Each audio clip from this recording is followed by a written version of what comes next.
السلام علیکم ورحمۃ اللہ وبرکاتہ. This is me Aiza Umar. I hope you all are well. انشاءاللہ آج بات کرتے ہیں آیت نمبر 21 البقرہ. اللہ تعالیٰ نے پیچھے والی آیات میں منافقین کا ذکر کیا اور ان سارے لوگوں کا جو کہ اپنے ایمان میں کچے ہوتے ہیں، اور ہم نے اپنی ذات کو پرکھا کہ ہم کہاں پر کھڑے ہیں. وہاں جو بھی چیزیں بتائی گئیں ان میں بہت ساری غلطیاں تھیں لوگوں کے اندر، جن کو اللہ تعالیٰ نے ہم پر واضح کیا. یعنی اللہ تعالیٰ نے ہمارے سامنے ایک تصویر بنا دیا ہے جو منافقین کی ہوتی ہے، اور ہم نے دیکھنا ہے کہ کیا ہم منافق تو نہیں ہیں، کیا ہمارا شمار بھی انہی لوگوں میں تو نہیں ہوتا. خیر، وہ ساری چیزیں گزر گئیں، سارا کچھ ہو گیا. اس کے بعد اللہ تعالیٰ کیا کہتے ہیں؟ یا ایھا الناس اعبدوا، اے لوگو، یعنی تمام کے تمام لوگوں. اگر کوئی پہلے منافق تھا اس کو بھی یہاں پر اللہ تعالیٰ نے مخاطب کیا ہے، اگر کوئی گناہ گار ہے تو اس کو بھی اللہ تعالیٰ نے مخاطب کیا ہے. ہر انسان کو جس کے اندر جیسی بھی برائی پائی جاتی ہے، اللہ تعالیٰ نے تمام تر لوگوں کو یہاں پہ مخاطب کر کے کہا ہے اے لوگوں اپنے رب کی عبادت کرو.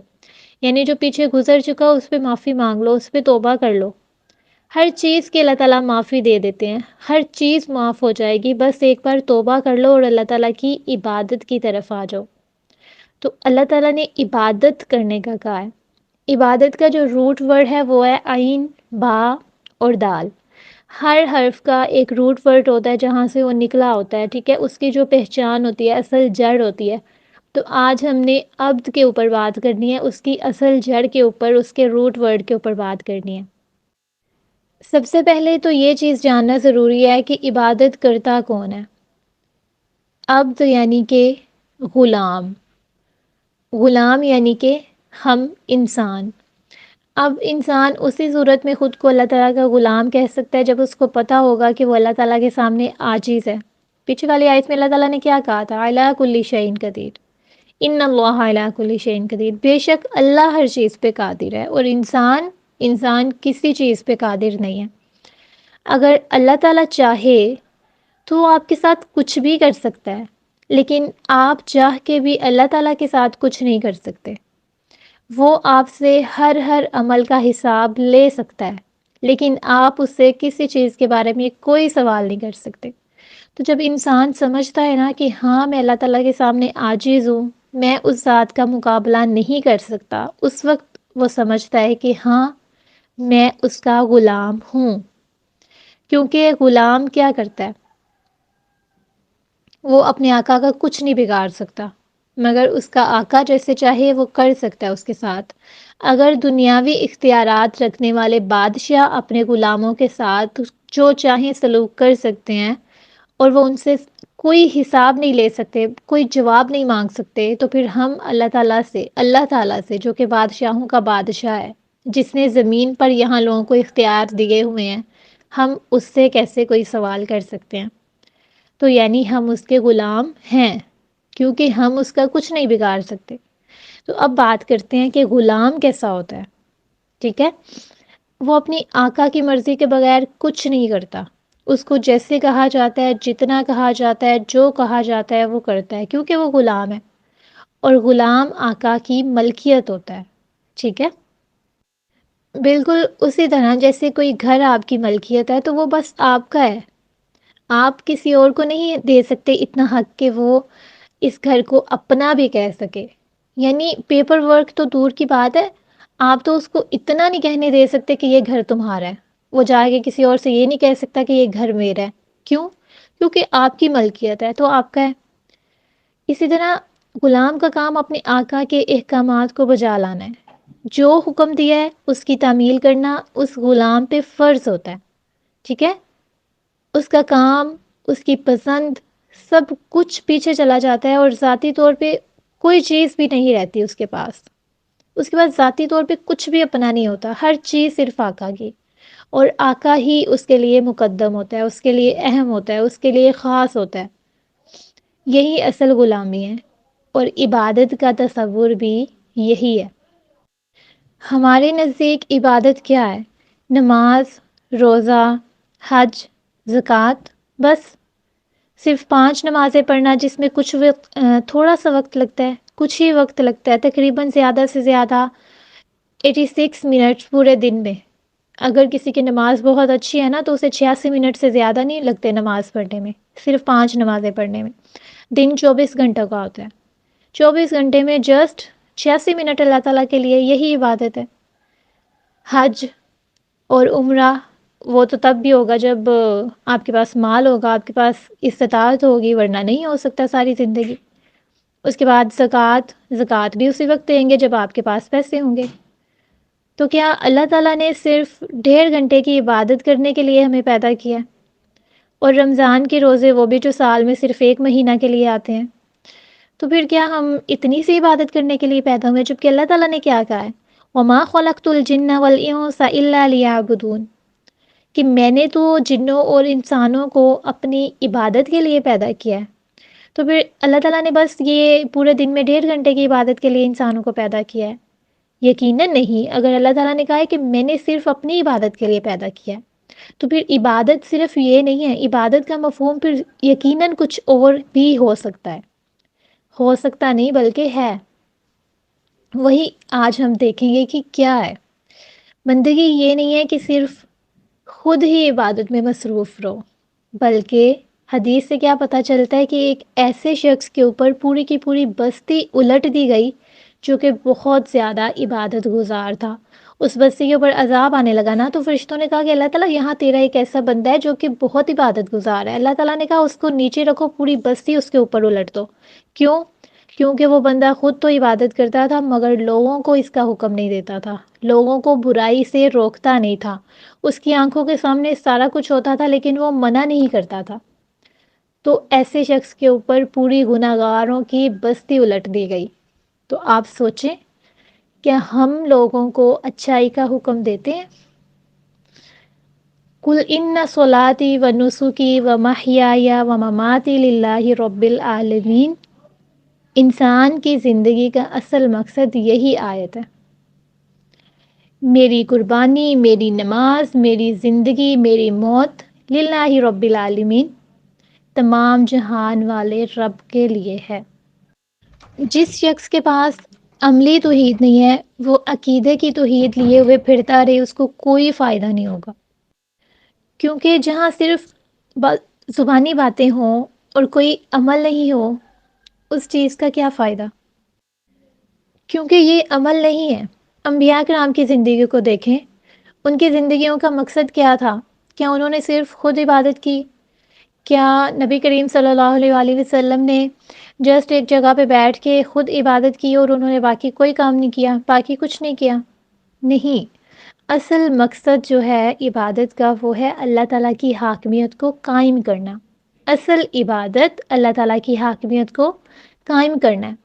اللہ تعالیٰ کے حکم کو، قانون کو، شریعت کو ہم اپنی کیپیسٹی کے مطابق، اللہ تعالیٰ کے حکم کے مطابق اپنی صلاحیتوں کو سرو کریں گے۔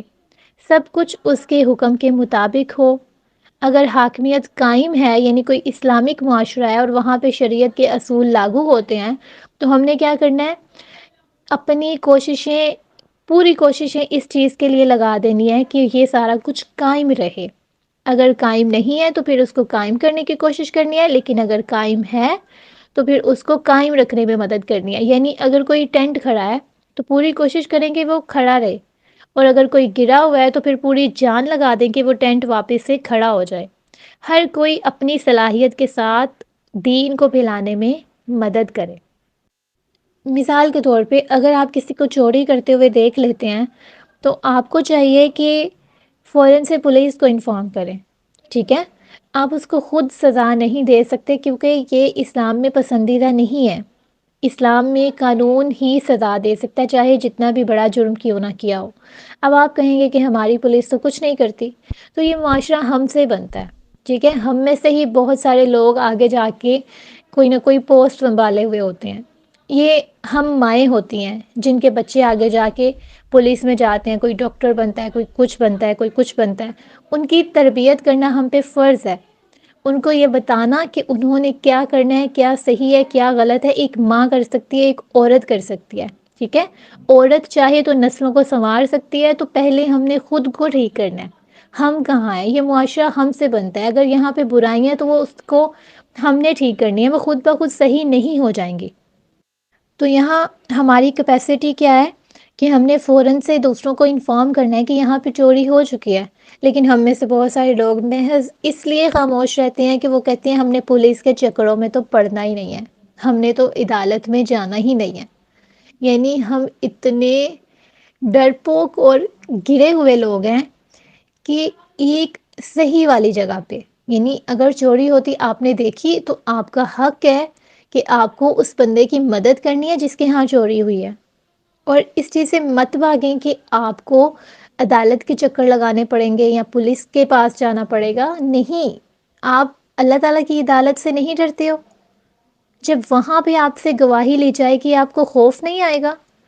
تو اس سے بہتر نہیں ہے کہ آپ اللہ تعالیٰ کی عدالت میں جب جائیں تو ایز اے ملزم نہیں جائیں، یعنی آپ کو کس لیے وہاں پہ کھڑا کیا جائے گا کہ ہاں تم بتاؤ کہ تم نے یہ کام ہوتے دیکھا تھا، اس کو روکا کیوں نہیں؟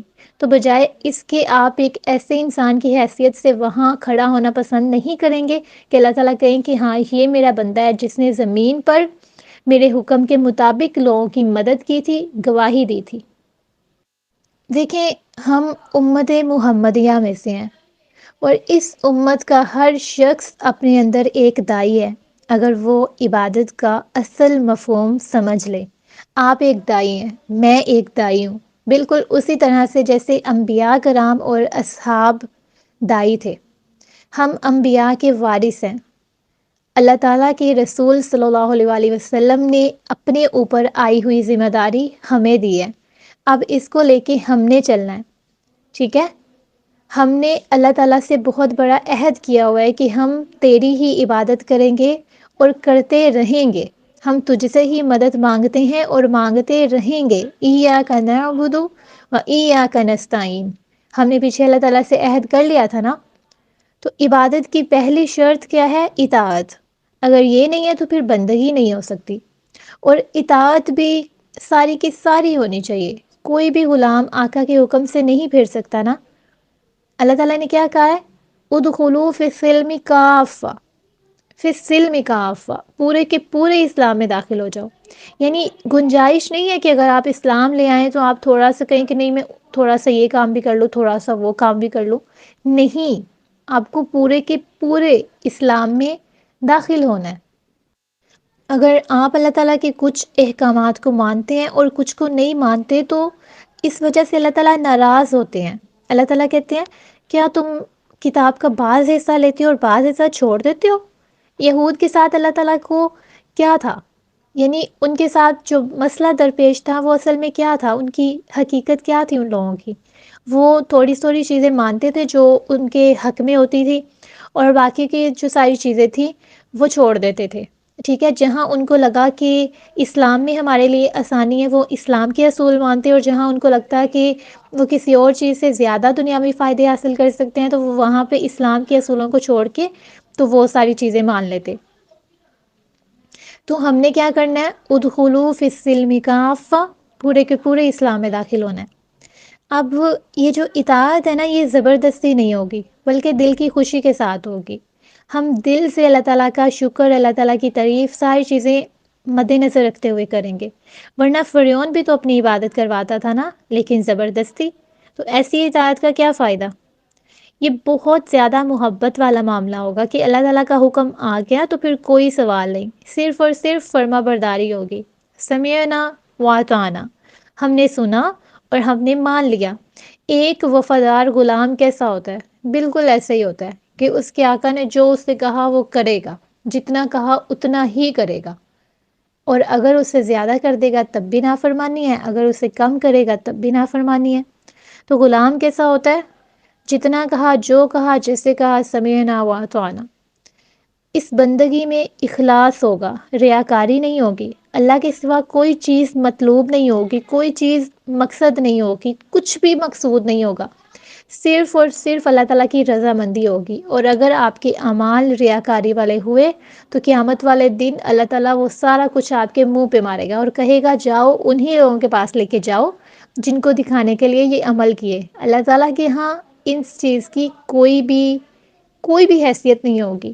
اللہ تعالیٰ کہیں گے جن کو دکھانے کے لیے یہ کام کیے تھے نا، جاؤ ان کے پاس جا کے اجر لے کے آؤ، کیا وہ تمہیں اجر دے سکتے ہیں؟ یقیناً اس دن کوئی اجر نہیں دے سکے گا، کوئی ہماری طرف دیکھنا پسند نہیں کر رہا ہوگا، ہر کسی کی اپنی جان پہ بنی ہوگی۔ اور پھر ریاکاری کو شرک اصغر بھی تو کہا گیا ہے حدیث کے مطابق، یعنی شرک ایک تو وہ شرک ہے نا کہ اللہ تعالیٰ کی ذات کے ساتھ کسی کو شریک ٹھہراؤ، تو ریاکاری میں بھی تو ہم اللہ تعالیٰ کی ذات کے ساتھ ہی شریک ٹھہرا رہے ہوتے ہیں کہ وہ عمل جو ہمیں اللہ تعالیٰ کے لیے کرنا چاہیے وہ ہم لوگوں کے لیے کر رہے ہوتے ہیں، تو اس لیے یہ شرک اصغر ہے، یعنی چھوٹا شرک ہے۔ ریاکاری کرنا شرک ہے، شرک چھوٹا ہو یا بڑا ہوتا تو شرک ہی ہے نا۔ تو پھر آپ دیکھیے کہ کیا ہم اللہ تعالیٰ کے ساتھ شرک تو نہیں کر رہے، دوسرے لفظوں میں ہم ریاکاری تو نہیں کر رہے۔ اور یہ شرک خواہشات کے ذریعے بھی ہو سکتا ہے۔ اپنے اعمال کا جائزہ لیں، آپ کو احتیاط کرنی ہے، اپنے اعمال کو پرکھنا ہے، خود کو پرکھنا ہے کہ ہم کہاں پہ کھڑے ہیں اور کیا ہم ایسی ہی عبادت کر رہے ہیں۔ آج آپ کو پتہ چل جانا چاہیے کہ نماز، روزہ، حج، زکوٰۃ اتنی ہی عبادت نہیں ہے، بلکہ عبادت کیا ہے؟ دین کو، شریعت کو، اسلام کو نافذ کرنا، اپنے معاشرے میں اللہ تعالیٰ کی حاکمیت کو قائم کرنا۔ جزاکم اللہ خیراً۔